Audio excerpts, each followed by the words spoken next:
Good morning. It's good to see everyone here for the August 9th meeting of the Meriwether County Board of Commissioners. If you have a cell phone with you, we just ask that you silence it or turn it off until we get through with the meeting. We will stand for the invocation and then followed by the Pledge of Allegiance. If y'all would, I'd just ask you to bow for the next few moments. Father, we come to you just so proud today that we can call you Abba, Father. Lord, we're thankful that you have seen fit to be in our midst. Lord, we ask always that you take the role of leader, that you guide us, that you give us those things you would have said here today. Lord, help us to understand and go about making the decisions that would be best for Meriwether County and its people. Lord, just forgive us where we fail you. In Christ Jesus' name, amen. Amen. I pledge Allegiance to the flag of the United States of America and to the republic for which it stands, one nation, under God, indivisible, with liberty and justice for all.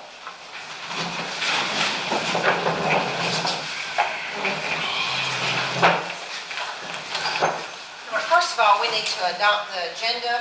Are there any additions to it? Okay. If not, can we have a motion to approve the agenda? So moved, Madam Chair. Have a second? Second. All in favor? We have the minutes from the July 25th work session, which was followed by the July 25th regular meeting. We've had the opportunity to look over these minutes. Do we have any changes or corrections that need to be made?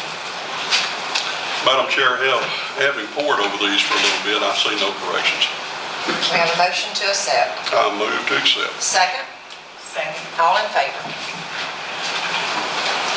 We come now to the time for the municipal comments. We have several of our cities represented. First of all, from Greenville, Mayor Glover. Good morning. Good morning. We are excited that a bid has been awarded to start on our CDBG grant on Baptist Hill, which will address some of our infrastructure.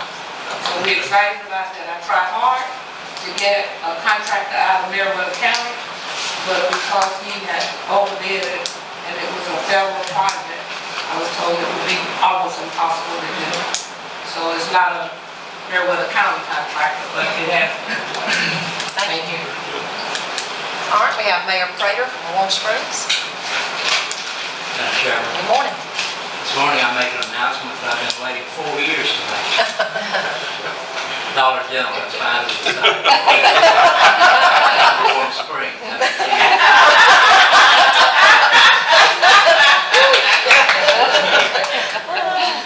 And with that, it concludes all of the goals that I set for this 4 years, and in the process of making goals for the next 10 years if we look at comprehensive plan. Thank you. All right, we have Mayor Hancock from Luthersville.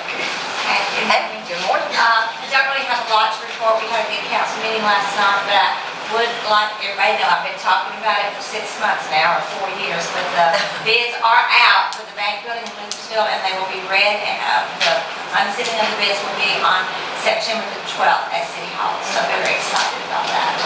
Thank you. All right, we have Mr. Westbury from the City of Manchester. Good morning. Good morning. The McDonald's in Manchester, they have turned in their plans for their remodel. And it's going to be major to build it inside, outside parking lot. I know most of you will be very thrilled to hear that there's going to be a dual drive-through. That will eliminate the long lines and get us through the drive-through quicker. We're going to also increase the size of the restaurant. Oh. So, good. Are they taking in some more space around there, or are they just reconfiguring? They're doing some changes with the landscaping. Okay. Parking wise, I don't think there's any additional parking. Because the dual drive-through will take a little bit of that. That'll help on Saturday mornings for sure. You can't hardly get down Main Street on Saturday morning. About that. So we're happy to see that. All right. That's all I have. All right, thank you for being here. We appreciate so many of our cities being here this morning. We'll move on now to the constitutional officers, and I believe Sheriff Smith, you're up. Sorry, I'm late. Nothing to report. Okay, all right, thank you. All right, we'll move on to our department heads, and we'll start up here. Alphonse? We have no reports. Okay. Skip? No report. Brent? I have nothing to report. You hesitated there. Sean? Nothing to report. Wow. This Saturday? Remind people. All right, this Saturday, we're having our movie night. Let's hope the rain stays way long enough to do it. The rain before and after is fine with me. Everybody bring a chair, bring a blanket, come enjoy the movie. We are up to now 58 adoptions since June the 1st. We are doing another transport this week with 26 animals going out on the transport for this Friday. And next weekend, we're doing an off-site adoption at the Feed and Seed store in Manchester. And y'all just keep watching, because we're going to be doing movie nights and off-site adoptions every month, so just keep watching us. What time does the event start on Saturday? 7 o'clock, movie starts at 9 o'clock. We're dark. Or not? All right, thank you, Tyrell. I have nothing to report. Patty? I'm good, thank you. Ron? Ron, you have anything? Joe? Break up the momentum. Oh, okay. We're working on the digest right now. It's that time of year to get the digest out with the tax commissioner's office for the state. Speaking of the state, they'll be coming next week for our 3-year review. It's a 3-day process. They'll be here basically turning every rock upside down, looking at everything good and bad. So not the best time to work with both things to come together, but it is what it is. So we're staying pretty busy. Okay. Miss Jane?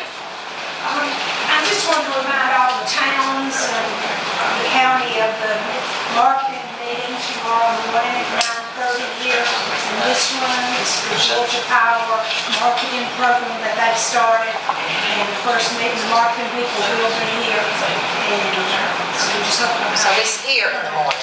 it's here in this room at 9:30. All right. Miss Susan? I'd like to introduce and ask you to welcome our new 4-H agent, Ashley Davis.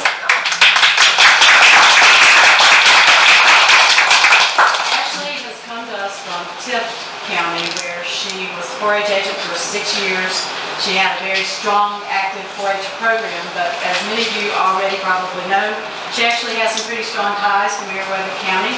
She's getting married in 2 weeks to Chris Harmon, whose family is still in the Odessa-Vale area where he actually grew up. So I think she's going to be a wonderful, wonderful addition to our family. So thank you. Thank you. Welcome, Ashley. Thank you. All right, does that get all of our department heads? One guest I just want to mention, we have Randy Robertson here with us. He will be a candidate for State Senate Seat 29, which is currently held by Josh McCoon. Welcome, glad you're here this morning. Is anybody else? All right. We do not have need for a public hearing, and under old business, I think it says resolution to engine break-in, but I believe that's actually going to be an ordinance. It will, Madam Chair, because of the penalty section of this ordinance, we decided to make it an ordinance. And what it is an ordinance to provide for the prohibition of engine or jake braking without emergency or necessity within the county of Meriwether, to provide for severability, to establish an effective date, and for other purposes. Mr. Gay, is there anything else that needs to be? Well, Madam Chairman, this will be effective across the county. I know we've had some complaints of some of the stop locations. And once this ordinance is approved, we'll go back to GDOT. They'll allow the installation of signs indicating this, WOC as you come into the city. And where they're talking about jake braking, we can't say that on the sign. We have to call it engine braking in case of emergency. But that'd be the next step once the board approves the ordinance. Does this have to have more than one reading, or? We ordinarily have 2 readings on the ordinance. Okay, so do we just need to I think Set the this will first be the reading. first reading, and we'll set it for the next Next meeting for the second reading, and then it will be effective. All right, can we have a motion to approve this first reading of ordinance on engine or jackbraking? So moved, Madam Chair. Can we have a second? Second. Any discussion? All in favor? Thank you. Appointment to the Board of Health for a 6-year term. Ready for that?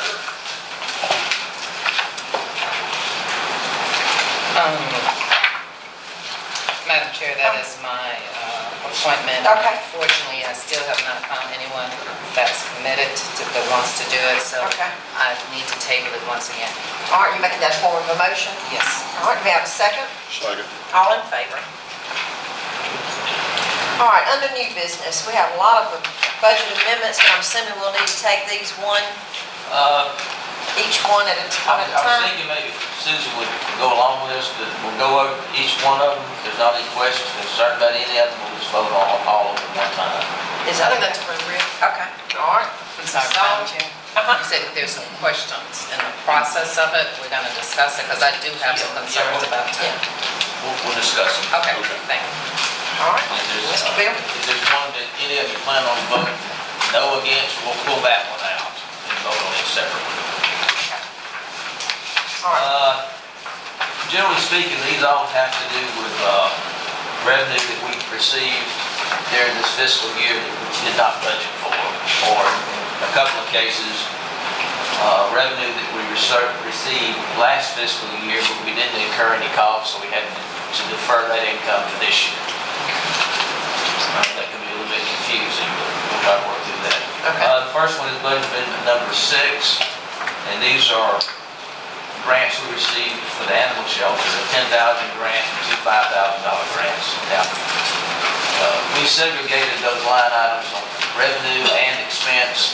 They have their own separate line items, and nobody can charge anything to that line item except for me. It's outside the purchase order system, and that's to totally segregate those funds. And that's $15,000 for that one. 20,000. That makes 20. Budget amendment number 7. These are surplus funds that have been sitting in the tax commissioners, one of their accounts for many, many years.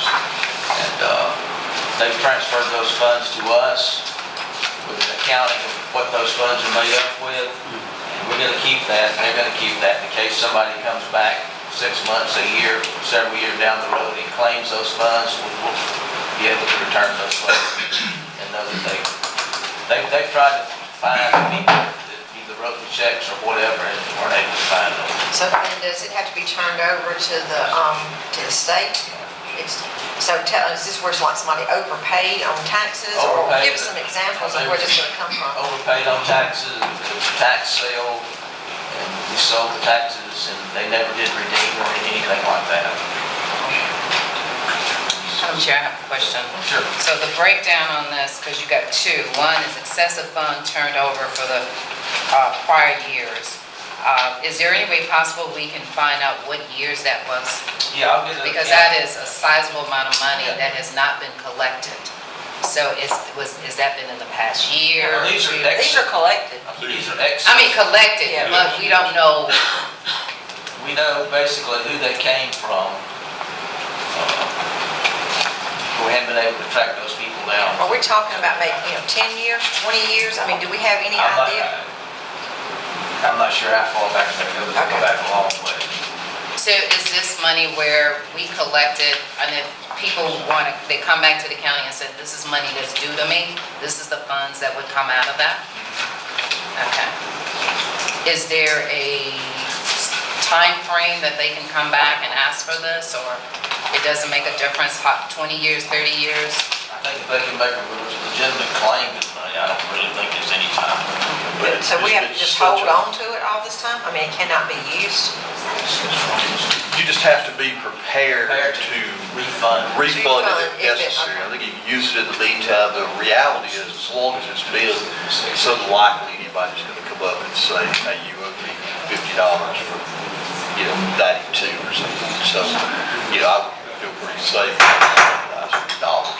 I guess my main concern is if there's any way we can at least get an idea of the time frame and the year that this occurred. So, I'll get that. if this is my concern is this an accounting issue or just, it's just interesting to me for the amount. And if it's a 20-year period, I can understand it, but if it's just been a 5-year period or 2-year period, it would be nice to know the time frame. I just don't recall any coming before us before, so it's probably been at least 6, 7 years anyway. Own these funds for a long time. Well, look at it, their checks that they sit back out for various things, and people don't cash them, or, the funds just end up staying in the bank for a long period of time. Of course, any check you have after, I think, 6 months requires a, new issue. So, we know what's gonna go with, place that on the bank. They have to The county has almost $5,000 on the books, just checks that have never been cashed that we've written. We're gonna write those off this year. I have go ahead, Mary. My question is, these people was contacted, have they been contacted prior or lately, or how was they contacted, through mail? I'll have to find out from her. I'm sure they tried by the address they had, phone calls or whatever. I was down, almost $100,000 and no one asked for their money. That's kind of hard to believe. It's built up over a 10-year period. Yeah, And that's understandable. And that would be, that's probably what we're looking Yeah, at. but I'm saying mail, if you sent them to the address where the tax bill is going, they get the tax bill, but they don't get their refund check?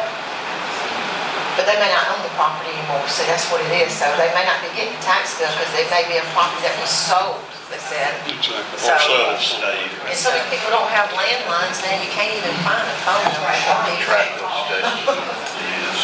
I guess my question concerns this. One of these is identifiable. You say it's excess funds. Obviously, that needs to be held on to because there's somewhere you can identify that. But the next thing, the unidentified funds, why would you hold that? I mean, if nobody can identify it, looks like that would just go to the general And fund. I'll have to get the accounting from Monty and find out what makes that $93,000. That was all. The next one, number 8. These are funds from the Clerk of Superior Court's office for, they collect through fines to help pay for defense, indigent defense for $5,166.83. I think that's a yearly thing we get from her. Any questions on that one? Next one is surplus funds from the magistrate's office, and she did supply an accounting what makes up those funds if you want to look at that. From the back. Yeah. Yeah, it is.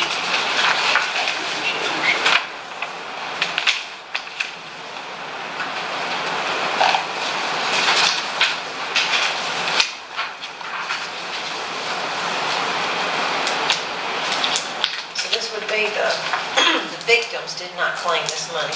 Correct. The largest one is that Pick and Save. I think that was a store or something in town. Shirley did say that she tried to track that man down and his family, never able to get him. They're down in Webster County or Stewart County, one.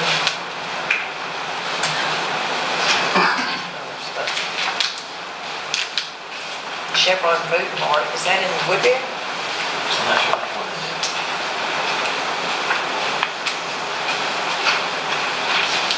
Wow.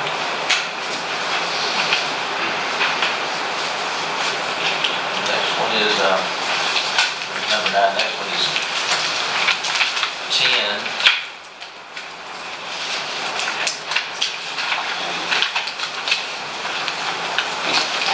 If y'all want to pull out number 7 and number 4, and I can try to get more information on those. Which one? The tax commissioner? Two surplus funds. Well, you said if we were going to vote against it, I don't know that we are. I'll still get you that information. No, it's not, I'm sorry, Yeah. it's not a question we may vote against it or for it. The issue is, it just needs some more information. We've already accepted the funds. and Yeah. the bond. Yeah. I mean, Shirley gave, we got the accounting on all of hers, so. I mean, the way that's broken down is really good. Yeah. I'd like to know how old those were. Yeah. I'll get that converted. Well, like Pick and Save has been there and it's long time. If at least the year. Yeah. Budget Amendment 10 is Georgia Association Emergency Medical Grant that Keith got for the EMS department. $5,295.45. Number 11, this is some of the funds that we received from FEMA last year on the 4259 grant, which is the culvert replacements. We received the fund, but we did not do any of that work last year, so we deferred the monies to this year. And now we recognize the revenue again, so we'll spend the money this year. It's number 11, 467, 7775. Budget amendment number 12 is the Georgia Pacific grant that we got to do the electrical work out at Lake Meriwether. And number 13, again, this is having to do with the culvert project. We received the money from GDOT last year to be applied to Montgomery Road. We're going to, in fact, complete that work this year, so we'll recognize the money and expenses this fiscal year. 14, this is GDOT with big money from 2016. We received the money, but we didn't do the work until, I think, February this year. So we recognize the cost this year, so we recognize the revenue this year as well. So we'll have two MIGs hit in 1 year. And budget amendment number 15, the last one, is the $700,000 that we received from Green Investments on the host fees on the Turkey Creek landfill. Any questions? Any questions on that?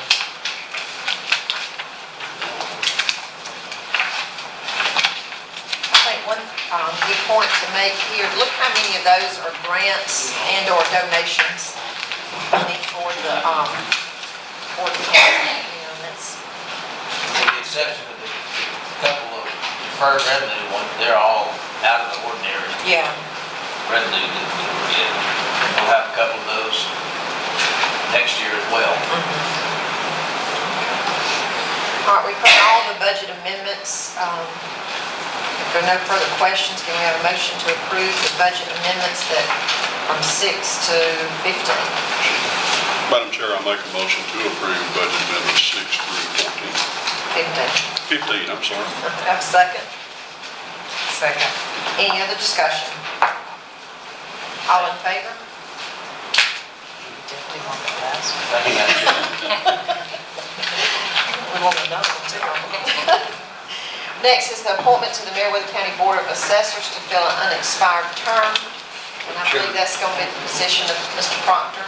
That's right. That Mr. passed Proctor away. passed away, and his term runs until December 31st of 2018, and he had passed away, and so we do need to look at an appointment. I spoke to Commissioner Threadgill because I think he had brought forward Mr. Proctor's name. He said he had someone else in mind. Of course, he's not here today, and but we do need to make this appointment relatively soon. It's only a 3-member board, and right now they're working with 2 members, and due to Mr. Proctor having been out, I think his wife was sick for a while, he was sick for a while. Most of the time they're functioning as a 2-member board, and if they are not in agreement, they can't reach a decision. And of course, if one of them's out, they can't have a report. So, very important that we do get that position filled. We have a motion to table the appointment to the Board of Assessors. So moved. Have a second? Second. All in favor? All right, next, discussion of the 2017 LMIG safety program. Madam Chairman, Commissioner Tyrell, if you don't mind coming up, wanted to talk to the board about this. We were able to receive $60,000. This is one of those dollars that Bill talks about. It's not there every year, but we were able to get $60,000 this year for a safety restriping program for roads from GDOT. We have to match out those dollars to the tune of about $25,700 to be able to match that 30% on that grant. Got it. And I had, thank you guys, I copied that. Yeah, and I think you have a little bit more information. I just did that with my head. But you have a list of roads there, which is a set of roads that I think Tyrell had originally identified. And then to that, we've added Jones Mill Road, which was another 4 miles. That's a total of 38.3 miles of roadway.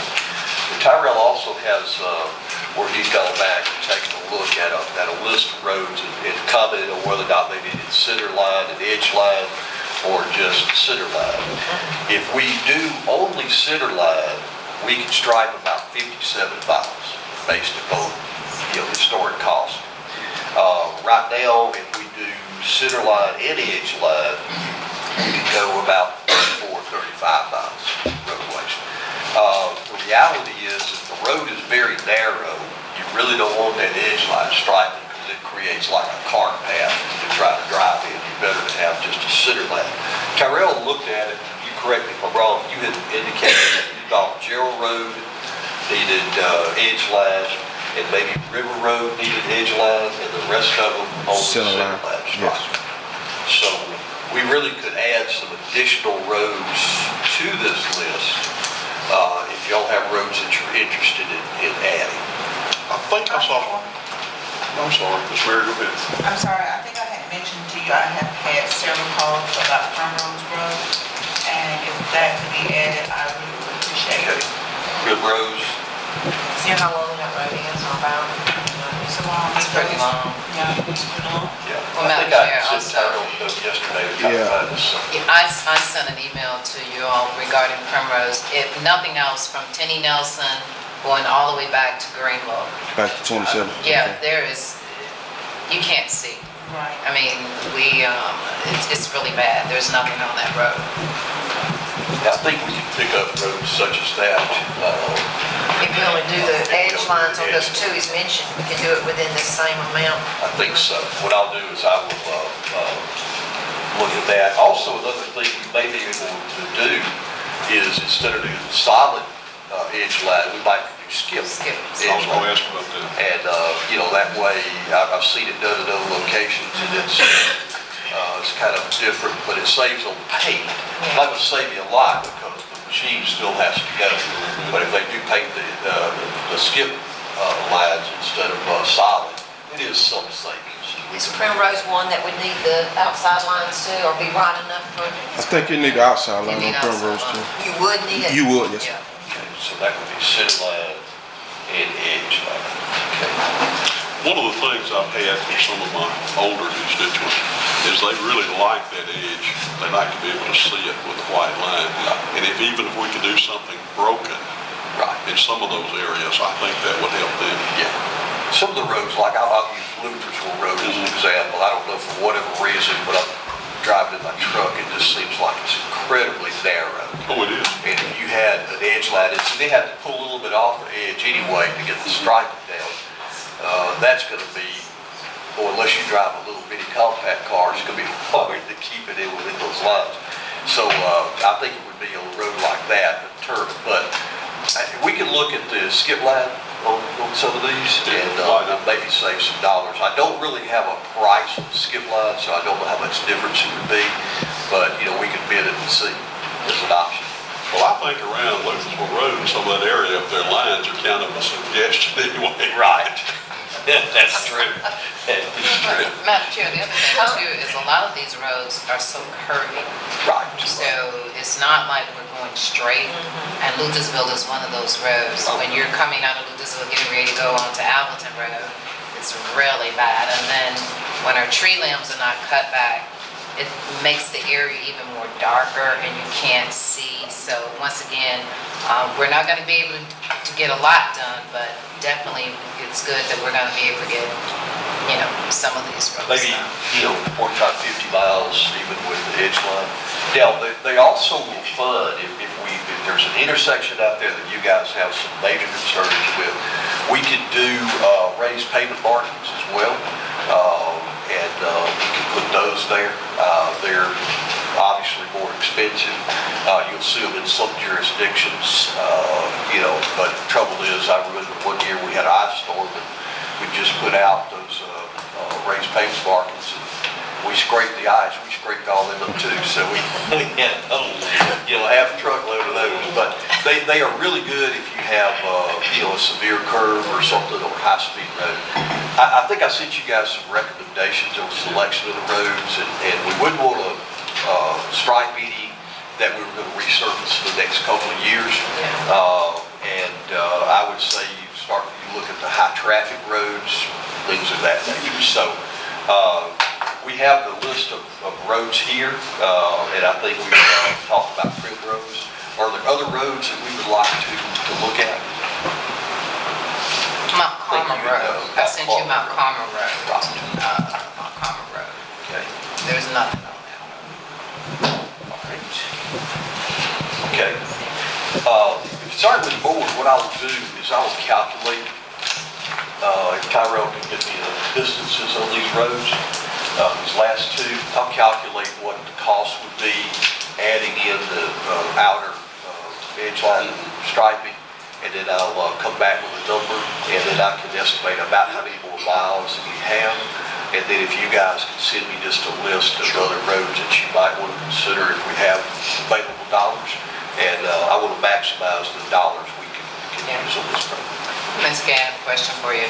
So much construction work is being done throughout the state, and you have a limited amount of people who actually provide this service. Not limit, but Right. And what is the possibility of getting something bidded out and potentially, we're looking at getting this done in this year, right? Right, yes ma'am. I think we have an excellent opportunity, because I tell you one other reason why. We have got a road striper coming here to stripe our resurfacing projects that we're doing. And my hope is to get this out in time that when that contractor, I'm not saying it will be that contractor, but if I were the contractor, I'd have a better price since I was going to be here. And so I'd like them to be able, when they come to strike those, to strike these as well. And so that would be my hope. And our goal is to get this done. With y'all's approval, we're going to go ahead and send out a request for bid on this, and we'll set that for maybe 2 or 3 weeks, because it's going to be very specific, because there's not a lot, and then we'll bring those bids back. I'm hoping to be able to bring them back in Ward in September. Okay, because isn't there a time frame where they can't do this work because of the weather? When it gets really cold, the paint doesn't dry or adhere as fast, so you have a greater chance of that. But we can get it in October, early November. Okay, sounds good. Thank you. Thank you. Okay, thank y'all. Do we need to have a motion to accept these, or are you just, are you gonna put on these other? I mean, if you guys are okay with it, we can just say that this was presented, and I'll move forward. And when you guys will have an opportunity when the bids come in to be able to approve the bids. Okay. All right, we have a motion to accept the list that's given to us and permission for them to proceed, checking out these other roads as well. Now, second? Second. Any discussion? All in favor? Next is the moratorium on construction on properties adjoining Lake Meriwether. Chairman, Commissioners, we had a moratorium one time on this. It expired back in April, and it was a moratorium on development, as you said earlier, of any property that fronts Lake Meriwether, and it ran through April 15, 2017. And that moratorium expired.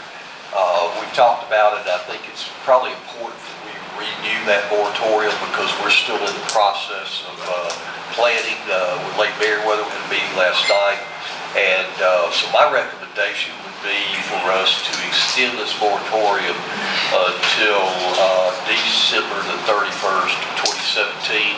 And then if we're still working on it that time, we can bring it back. But I think, Susan, you have to have a specific date when it expires. All right, hearing this recommendation from Mr. Gay, we have a motion to approve the moratorium on the construction on properties adjoining Lake Meriwether for December 31st, 2017. So moved, Madam Chair. We have a second? Second. Any discussion? All in favor? Thank you.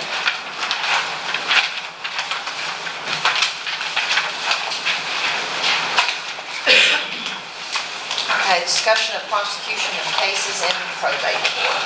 Madam Chair, Commissioners, the District Attorney's Office has recently received some additional funding that has allowed them to add more staff. With that, they are now offering to do the prosecution services for probate court. When they were unable to do this, we had to go out and hire a contracted attorney to do that, and we were paying about $750 a month for that service. With the DA's option now of doing that, and I've already corresponded we have with Judge Rasnick, he's very excited about this.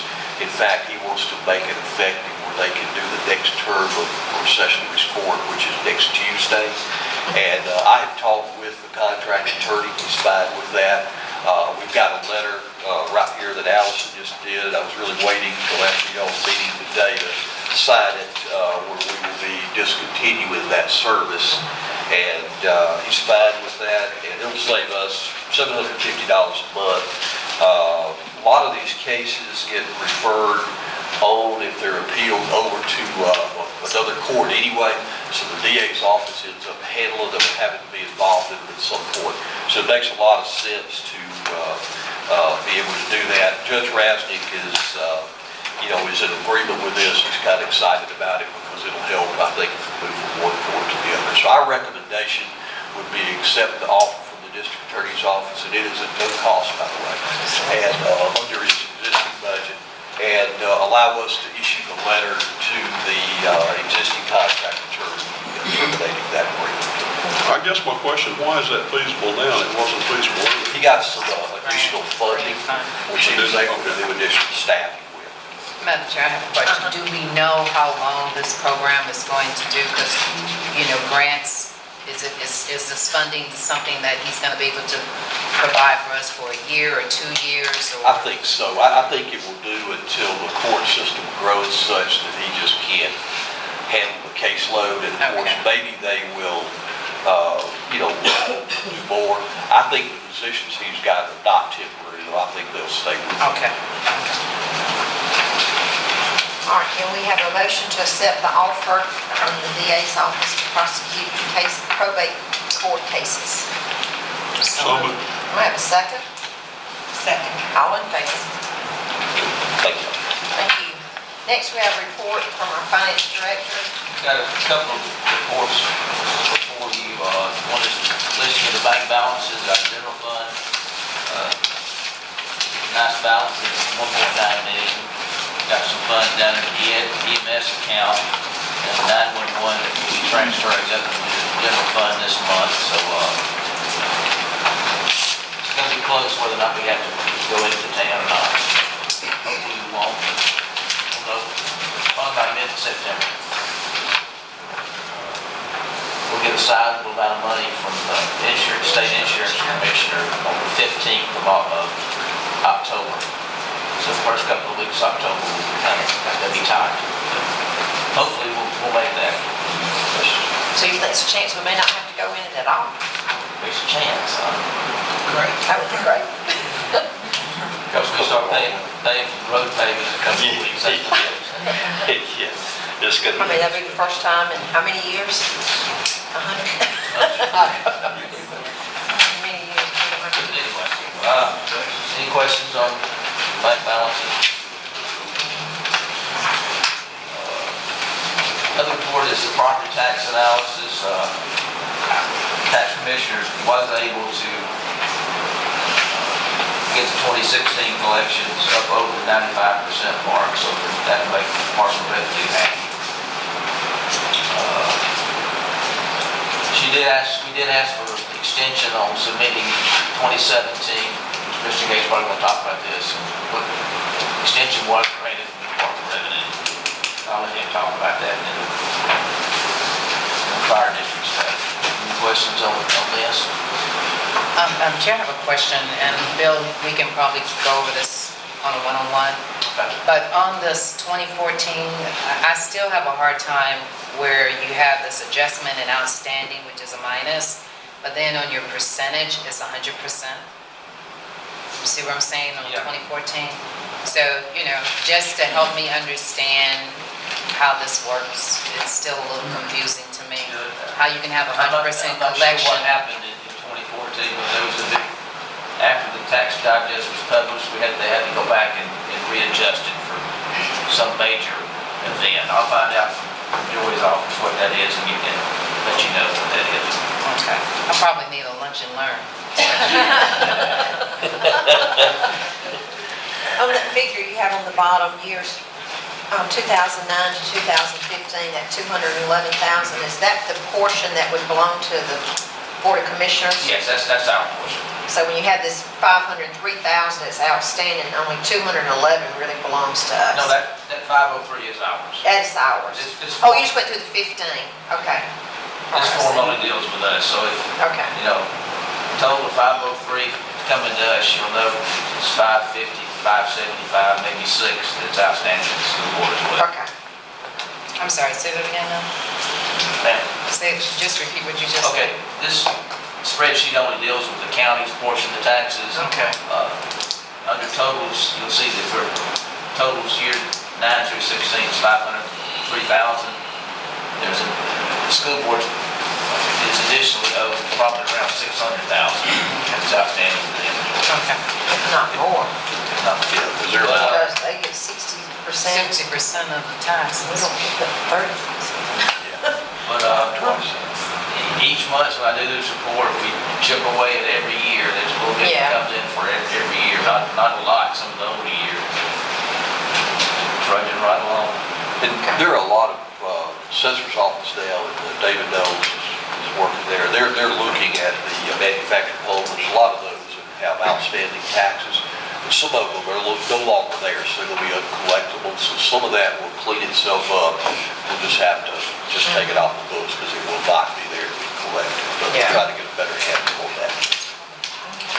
That's all I have. Thank you. All right, we have a report from Mr. Gay. Yes, ma'am. As Bill was mentioning, we've run into some problems with the, interaction between two different programs over in the tax assessors and tax commissioner's office, which was causing them some difficulty to be able to calculate digest numbers. Consider that fact, Andrea had asked for an extension of the digest time submittal from the Georgia Department of Revenue, and she did receive a letter saying that we granted an extension until October the 1st of 2017. That should not be a problem whatsoever. We're in the process of completing that now, and once they've got those numbers, we'll check them, and we're really looking at asking you guys to set a public hearing probably later on in probably September to be able to do it. So we'll still make the mail out time, we'll still have everything, so there'll be no delay in the collections. It just gives us time to make sure they get those numbers worked out, and gives us time to check this. I have a question, Madam Chair. When you ask for that extension for the state, is there a penalty for that? Is there a cost? No, ma'am, there's not. They don't want you coming every year asking for it, and we historically have not. But what they could do is if you ask for it every year, they can simply deny it. And then, of course, at that point, there would be ratification. So if the time that's been extended, if you don't meet that time frame? It indicates in the letter, if you're going to have trouble with that, look and let us know before the deadline arrives, and they said they'll look at additional times. If this is something that you see every year, they're less willing to help and work with you, but if it's an occasion, they understand. And that was October what now? October 1st. So this is not something we have typically done. No, not something we've typically done. We did add this year the fire district fire bond, which added some complexity to that calculation, and I think the vendor for the tax commissioner's office was having kind of a hard time understanding and calculating that. So that kind of was a special circumstance with that. We are going to be talking about, once this is done, with assessors and the tax commissioner about a program that will interact a little better. Because, for example, if we'd have had to, say, the software, it would just simply roll it over and calculate it, and we wouldn't be having the conversation. And while on the tax digest, we did receive a letter this past week that the digest, this was really from last year's review, was a conditional approval. The ratios look good, but there is a the coefficient dispersion, which measures the equity, is a little out of line with residential numbers, and we have 2 years to be able to correct that. So what does that mean? That means that, while your ratio may be 40%, you could have a house at 20% and a house at 60%, and together, if you average them together, they're going to look like they're 40, but in reality, you got one way over here, one way over here.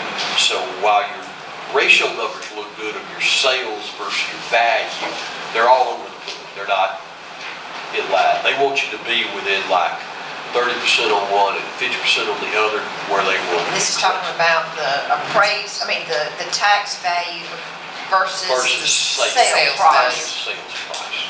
So what we have to do is we got to work on getting that equity down and be a little bit closer on all the sales, because it's more than just your ratio. You got to have the equity in there too. Now, I've always said on your tax digest, it really doesn't matter what your ratio is, as long as your equity is there, because you're going to be able to reflect a different millage rate or assessment level. In fact, Georgia assesses on 40%, but other states do not. So when you see an industry or something, they will ask for what they call the effective tax rate, which is how much is the tax per 100% value. That way they can calculate it everywhere. So what we've got is we've just got our ratios or coefficient dispersion on some of the residential property is just outside the limits of the state. Not much, but a little bit. So what we're going to need to do is go out and take a look at the various houses, residential sales, to see if there's an addition to this one, or if we missed that one, or something. So we're going to address that. David and Joey and I have talked about that. And we're going to address some plans to try to get that squared away. Typically, the tax value, isn't it typically less than an appraised value? Typically is. The state would tell you it's not supposed to be, but the state also puts a lot of constraints on you, like the use value. You may get an appraisal for highest and best use, but you can't appraise the property for taxes at highest and best use. It has to be a use value. And so that kind of complicates things. But you want it, as close as you can get it. You just have to, it's a constant tweaking of numbers, building rates, etc. And, we just need to start looking at some of those. And it's not a lot, and I think we can, conservatively fix it without, a lot of fanfare, but we just need to start looking at that. I just want you guys to know that that's something out there that we've got to deal with over the next couple of years, and we will. Okay. Mr. Gay, I would like to get with you later on and discuss this a little bit more. Okay. Because, once again, this kind of makes me think of why we have some other issues. Okay. I definitely want a lunch and learn. All right, we can do that. We sure Because at the can. end of the Keep day. on, you can have a whole week. We're gonna have lunches and Lunch and learn. learn. I mean, at the end of the day, it is about revenue, and we're needing the revenue to work, but if it means upgrading software in order to balance, to look at this, because if our sales in our counties are one, this is showing something totally different. You got it based on your comps and things of this nature. So if we're using a system that is not allowing us to capture all of this, then maybe that department needs to look at other ways of upgrading their system. And we talked about the interactivity between various departments. Right. Be sure we can capture, this business over here as well. Another thing that we'll probably be talking with you guys about maybe before budget time is personal property audits, because that's a program that that has been very successful. Usually you get like a 3-to-1 return is what everybody I think that's where we're missing revenue. I think so. Personal property. And that's an area that we can do. We don't do it all one year, but we can do a little bit, and then we can grow. It's also an opportunity for our staff to see how that works and to learn better discovery methods and other things. So And unfortunately, a lot of it's on the honor system. that's right. And a lot of people don't pay attention to it. They just Some don't pay attention, but then some, if they don't have to pay it, they don't pay it. don't do it. So, I guess, Madam Chair, I do have a concern, is because, the tax assessor office and all of this, they are a separate entity. We can't control or tell them what to do. We can make suggestions. I guess the thing is, once again, having this ongoing dialogue, understanding that when you're not working efficiently, it has a ripple effect, so. and I've been going to a lot We of can make meetings. these suggestions, but that doesn't guarantee that they will. But they will, I don't think we'll have any problem with it. They You have a they little really more wanna say do it. with the tax assessor than you do the tax commissioner. Yes, Right, yes, okay. you do. And of course, we have the budget control, but they're gonna be, I've met with them, we've talked about this. They share the same goals that you guys do on doing and accomplishing this, so I don't think we'll have any issues whatsoever in getting some of these things moving forward. Okay. That's good. And let's see, other things, give you guys an update on our fire stations. We finally got, thanks to Bill's persistence, we got our surveys in on the first 4. We're surveying the 5th track because the owners couldn't find an old survey, so we're going to get a boundary survey where that can transfer to us. And we've now been able to get those surveys over to the engineer where they can kind of do the layout for the groundwork. And very soon, either next meeting or following meeting, we're going to bring in all the fire station designs and all for you guys to take a look at, and then we're going to go out for bid with these first phase of these stations. Then we're going to go back and concentrate on acquiring the rest of the property for the other locations, and then we'll move forward with that phase as well. So also, probably your next meeting, we're going to be ready to talk about fire trucks and have you guys maybe allow us to go forward with issuing bids for equipment for the fire department. So, Ms. Gay, I have a question. yes, ma'am. On the fire stations, do you have a date, approximate date when the first groundbreaking would be? And also, will we have like a groundbreaking ceremony just to initiate, the fire first one going up? I think it would be a great idea to do that, and I'm thinking that might be able to transpire in October. It would be my thoughts on that, maybe sooner, but I would think October we can certainly do that. And my suggestion would be to do that. We've placed signs out. I've seen some of the signs around.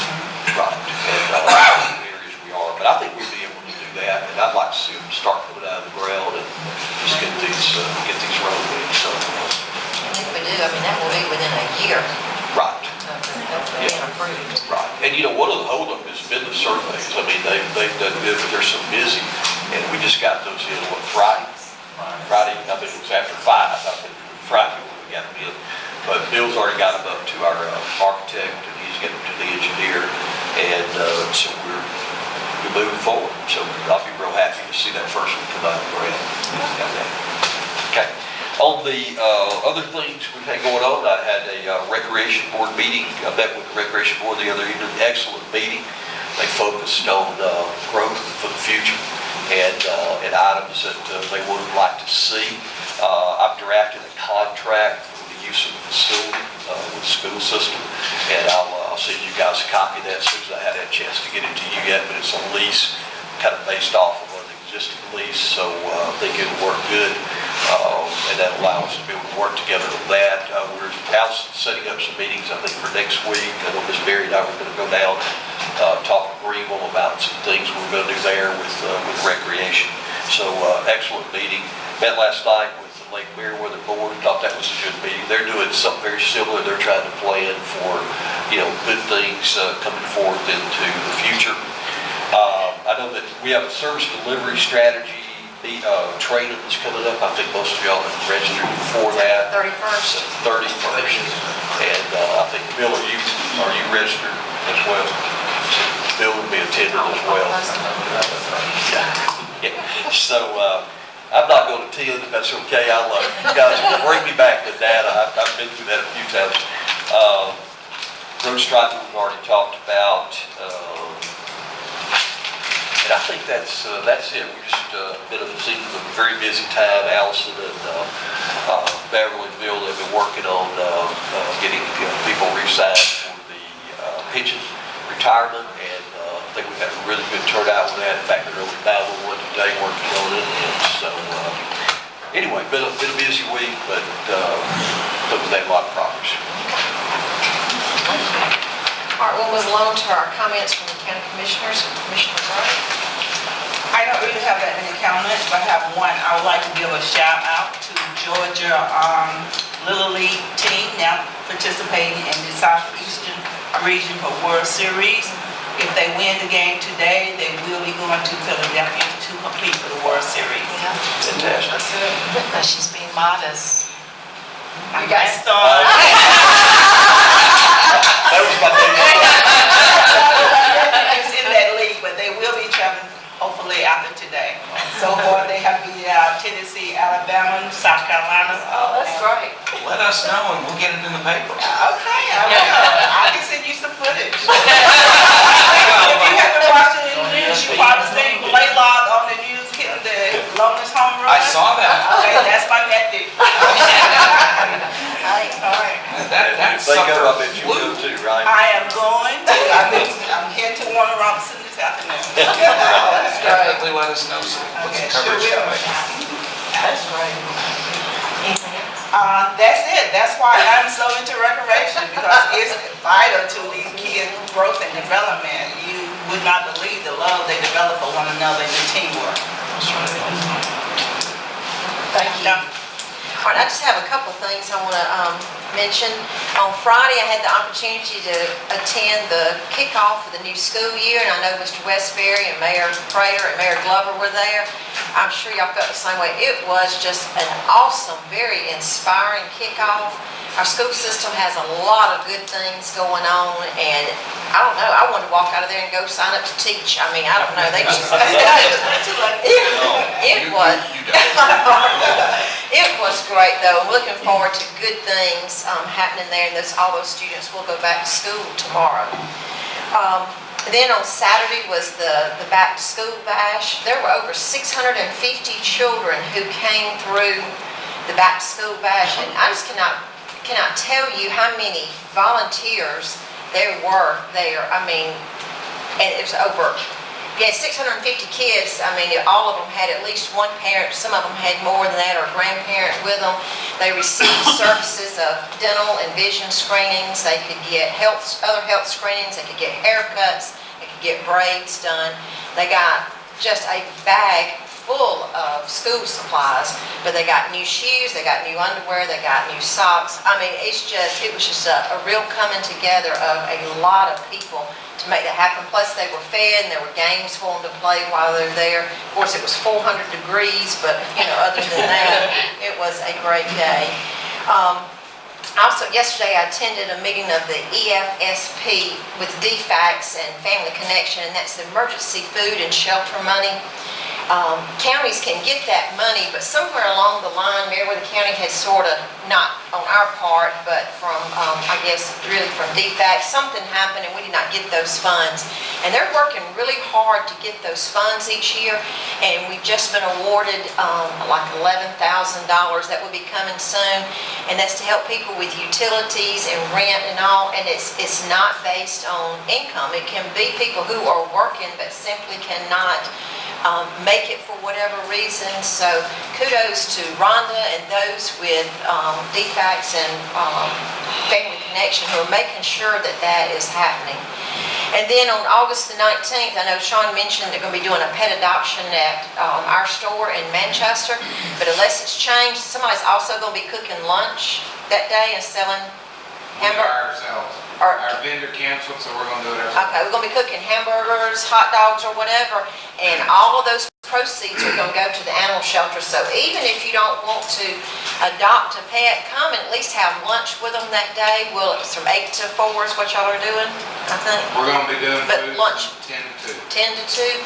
Come and eat with them and let those proceeds go to the animal shelter. We appreciate them reaching out and getting out in the community, and like Sean said, he plans to do those on a monthly basis. It's a good way to get pets into good homes. So, all right, thank you. Commissioner McCoy. Thank you. First thing I have here is Commander Dunaway asked me to remind y'all about the September 11th doings over at the Masonic Lodge.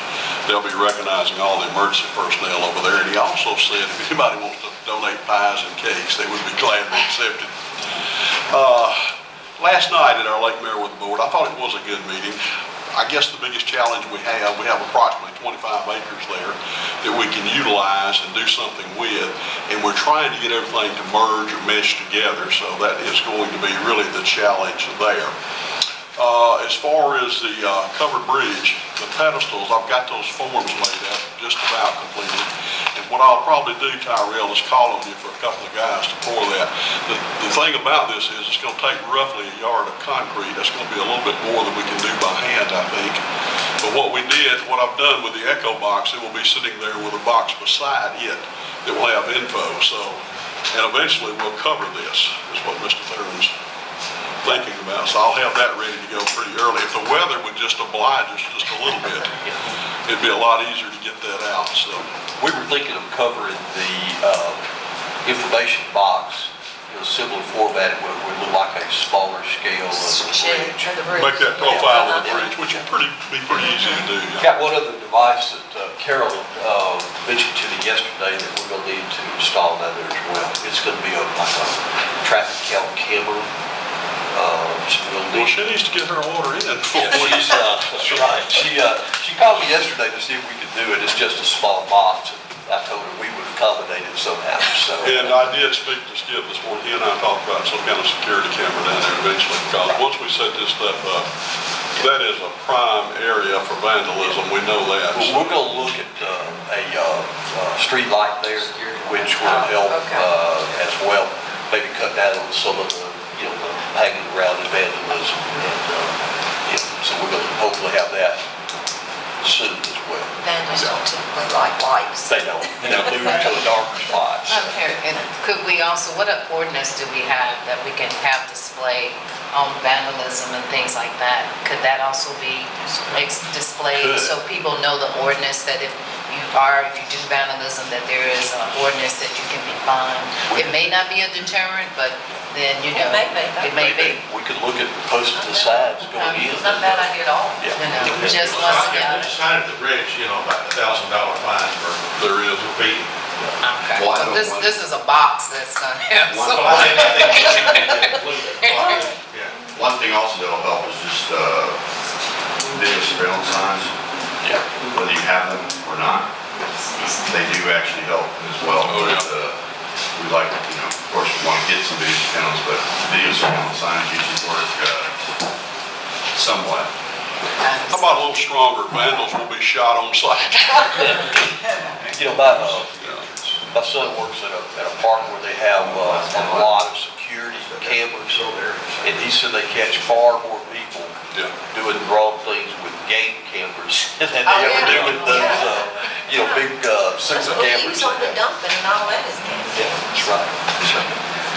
But that's a good idea. And the only thing is, we've done such a big investment into this project, and unfortunately, we want people to come and enjoy, but we do know there's always this element in society that will just destroy stuff. So, we don't want it up, and we want our local as well as our tourism to enjoy this good historical site that we have, and we don't want no one to come to vandalize it. And since we're talking about security and cameras, we went down and met with the contractor, and the gate and all is on the way, supposedly. We're gonna have to put cameras down there too, probably, or eventually. We had another theft last week or so where they went down to the primitive camping. The folks leave for a little while, somebody just comes along and just gathers everything up and carries it out. Oh, that's Thanks. That's all I had. all right. Commissioner Hines? Just a couple of things for me. Once again, Ms. Jane emphasized the meeting in the morning with Georgia Power. Really encourage those that can come out tomorrow and hear what he has to share.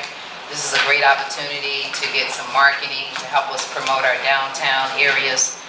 So I'm encouraging the residents, our business entrepreneurs to come out and be a part of this. The other thing, on a regional basis, I always like to share what's going on in our region. We're in Region 4.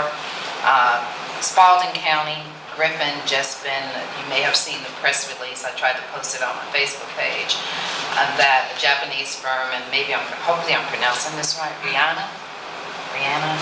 It's a company that makes tankless water heaters. Yeah. They will be Renata, thank you, appreciate that. They will be coming to Griffin. So once again, they're going to be bringing potentially 300 jobs. There is another company that's coming to Peachtree City.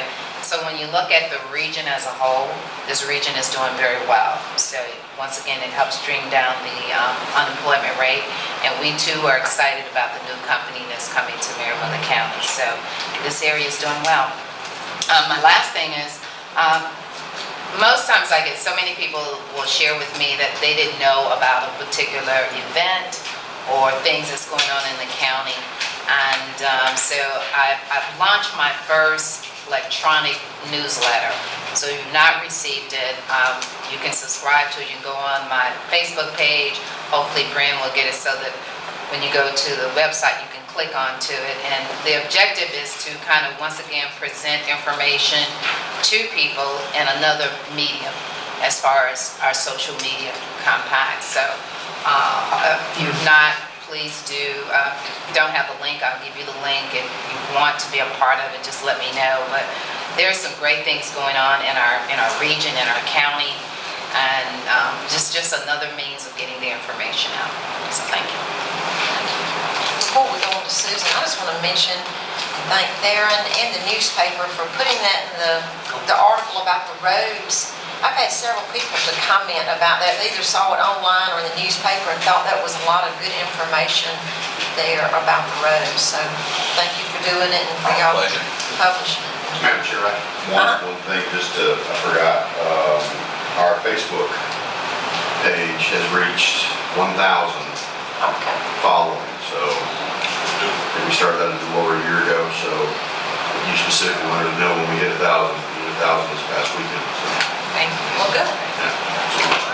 Oh, as far as the letter was concerned, I had one constituent call me and said that the letter had taken the wind out of his sails. He was coming down.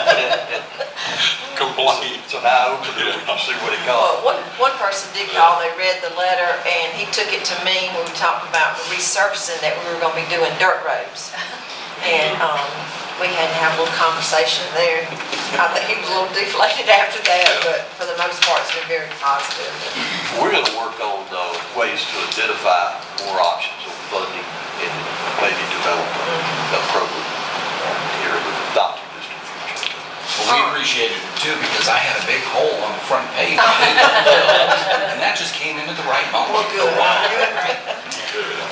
All right, we'll move on to our county attorney, Ms. Henderson. I don't really have anything. I want to thank Randy Robertson for joining us this morning. We appreciate your being here this morning, and we do have need for an executive session for legal and personnel issues. Okay. All right, we time of the meeting. If there's anyone in the audience who would like to say anything, if you'll come to the podium and give us your name and address, we'll give you 3 minutes to speak. I don't really need to sign my name, but when Commissioner Hines over to have a learning lunch with the tax commission, about tax commission, please share it with us. And it's in the way that the commission, I know she's what you call it, elected official. So you all can't tell them what to do and all of that. But it would be nice if you could have a work session and have her here so that we all could better understand what her job is and how it impacts us. You could let her know how what she does impact us. So if you could arrange that, it would be appreciated. Thank you. I mean, it's the lifeblood of any of us. It's the lifeblood of all of us, the tax commissioner and tax assessor's office. Okay. Is there anyone else? All right, if not, let me mention that our future meetings on August the 22nd. We have a public hearing at 4:30. Will we have a work session after that, or is it only the public hearing? We're going to not have that public hearing. That was originally a public hearing for the purpose of the millage rate, but with the time that we're going to have to move that, so we'll probably have that at your September meeting. Okay, will we have a work session that day then at 4:30? We had not planned one, but we could do a work session. Yeah, I if think you we guys need would one. like to have that. When is the public hearing for, Budget. not the budget, the transportation for Three Rivers? That is, put that in my calendar yesterday. It is the 20, I thought I was written it down, but I obviously didn't. 21st. I thought it was the 22nd. I can, I'll go over and look at my calendar. it's on my I wrote it down calendar. yesterday. Is it the 22nd or the 21st? It's 21st, I thought that was that, so. That's, Yeah, that was supposed to be Three Rivers is holding that meeting. The Three Rivers is For the transportation. for the about transportation cost about of the out of county. Right. Oh, it's on the 29th. 29. Oh, it's the 29th. 29th. Okay, that's fine. Okay. All right, so skip that about the public hearing on August 22nd. We'll have our regular meeting at 6 p.m. The offices will be closed September 4th for Labor Day. And then our September meetings will be the 13th at 9 a.m., the 26th at 4:30, which will be a budget And public we may hearing. make that village rate as well. Or We can do both of those. Do both, okay. And then our regular meeting will follow at 6 p.m. We're glad that all of you are here today. You're certainly welcome to hang around if we get through with the executive session. If not, thank you for coming, and we'll see you our next meeting. Have a motion to go into executive session. I'll move. We have a second? Second. All in favor? All right, we're in executive session. Thank you.